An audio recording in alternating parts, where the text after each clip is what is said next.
Hello, race fans, and welcome to Disc Golf Daily. We are the podcast that gets caught up with disc golf news in about 10 minutes. Today is Wednesday. It's our In Case You Missed It day. That means we collect all the disc golf news you may have missed in the past week.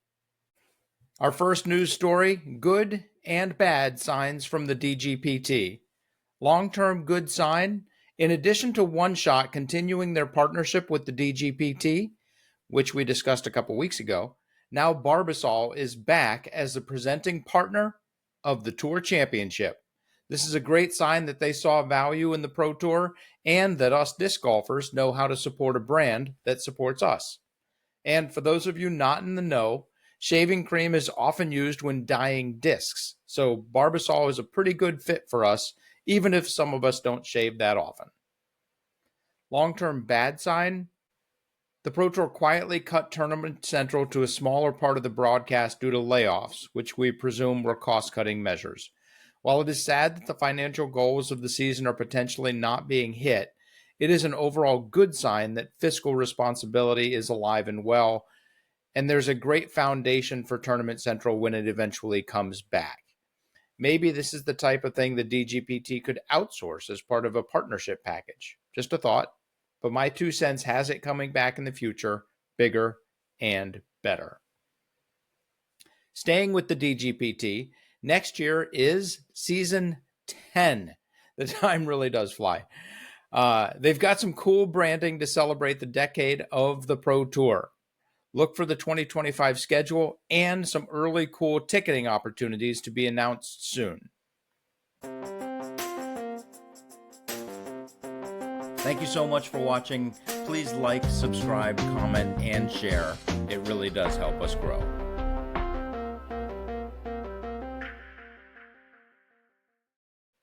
Our second news story of the day coming to us from the players' meeting. Holland Hanley's decision to skip Europe seems to have paid off. She found a consistency that had been lacking previously this season and wins Ledgestone, with the final round basically being a victory lap. Whether she worked on her game, truly took some downtime, or a little of both, it clearly worked for her, and she has to be a serious part of the pro world's conversation. And by the way, she averaged a 1001 rating. Meanwhile, on the men's side, Ganon Burr eclipses $100,000 in earnings more than 2 months earlier than anyone has ever done this before. Also, there have been 5 events with 4 rounds so far this year. So that's 5 events that have had 4 rounds or more. No, not or more, 4 rounds. Ganon Burr has won 4 of those 5 events. That stat is an impressive feather for your cap. This may prove to be among the greatest men's seasons of all time.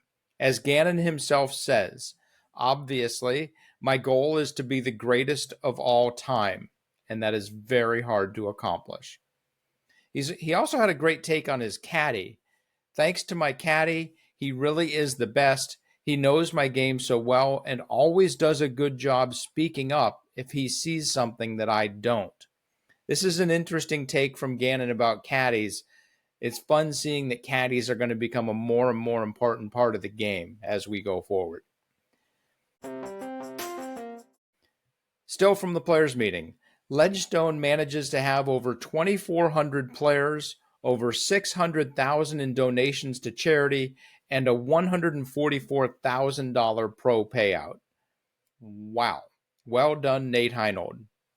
Some of the storylines. Ezra and Isaac Robinson were together on a lead card in the final round for the first time. Ezra so far is 1-0 in those battles. Chris Dickerson's third continues? That doesn't make sense. Chris Dickerson continues his amazing quiet season. He got 3rd place at Ledgestone. He has finished outside the top 10 twice all season. That's it. He has climbed the world rankings to sit in the top 5, very quietly. Kevin Jones gets his first top 5 in almost a year. It looks like he is loving his Innova bag. Paul Macbeth continues to show flashes leading into Worlds. After a tough first round, he shoots the hot round in the final round, a 1076 rated 12 down. He finished in the top 10. And to close it out, Brody Smith earns his first cash of the season. Who knows if this is a flash in the pan or some new attitude? Time will tell. And we've got to give a shout out to Tanner Graham of Leicester, Massachusetts. He had his first ace this week on hole 9 at Pyramids. If you're watching on YouTube, then you can see why we included this wonderful nugget. PDGA-approved discs. Native Discs has their first 3 discs PDGA approved. The Trickster is a putter. The Tornado is a distance driver. And the Thunder is a mid. Newbie's SimHouse has their 19th mold approved. The Reliant is a distance driver.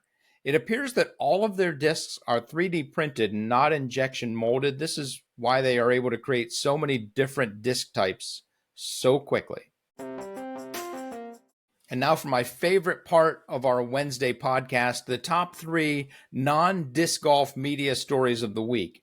The Hudson Valley Magazine says this in the headline: test your aim at disc golf courses across the Hudson Valley. And then they start the article with, many who have caught the disc golf bug describe it to first-timers as hiking with a purpose. Tackle the vast fairways of some of the Hudson Valley's top disc golf courses, which take players over streams and alongside mountains. Link in the show notes. Thank you, Hudson Valley Mag. The Monroe Times gave us this beautiful nugget. Playing Sandy Point Disc Golf Ranch, Wisconsin's #1 course. It starts thusly. Each year for the last 10 plus years, my dad's side of the family takes a vacation to Minocqua, where my aunt and uncle own a cabin on Amber Lake. Little did we know, Wisconsin's #1 rated disc golf course was just 6 minutes away. Indeed. And the Upper Michigan Source, TV6, rounds out our top 3 with this gem. Buck Buchanan Memorial Disc Golf Course now open in Marquette. The new course has 18 holes, which can be played on 4 different layouts. Those are the pro layout, the advanced layout, intermediate, and recreational. Thank you very much, Upper Michigan Source.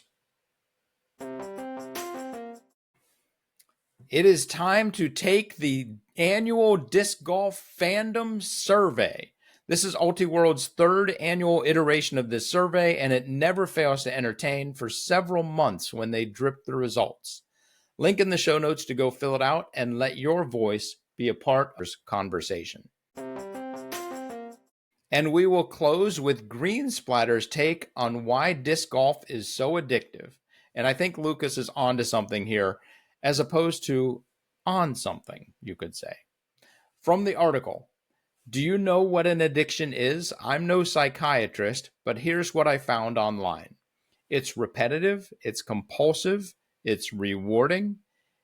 If you end it, it creates a withdrawal. If you continue, it upsets the flow of life. Yes, there's more to it than that, but you get the idea.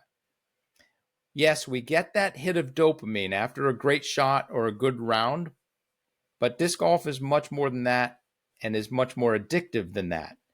It has intermittent reinforcement. If you were to receive a quick burst of dopamine after every throw of the disc, the tingle you derive from the sport would take a nosedive. Intermittent reinforcement is the opposite of this, and it just so happens to be one of the most behavior-influencing forces on the planet. Intermittent reinforcement takes place when a positive reward isn't the automatic result of a specific behavior taking place, and that positive reward you're so interested in some cases, it rarely makes an appearance. It doesn't matter, though. It's the thrill of the pursuit that's addictive. Lucas's suggestion, start with hitting most of your 12-footers, then work your way to a world title. In the meantime, enjoy the addiction. That does it for us today. Thanks for watching. Let us know what you think, and if you have any stories we missed, have fun, throw them straight. Please, please, please tell your friends about Disc Golf Daily and hit the thin gap.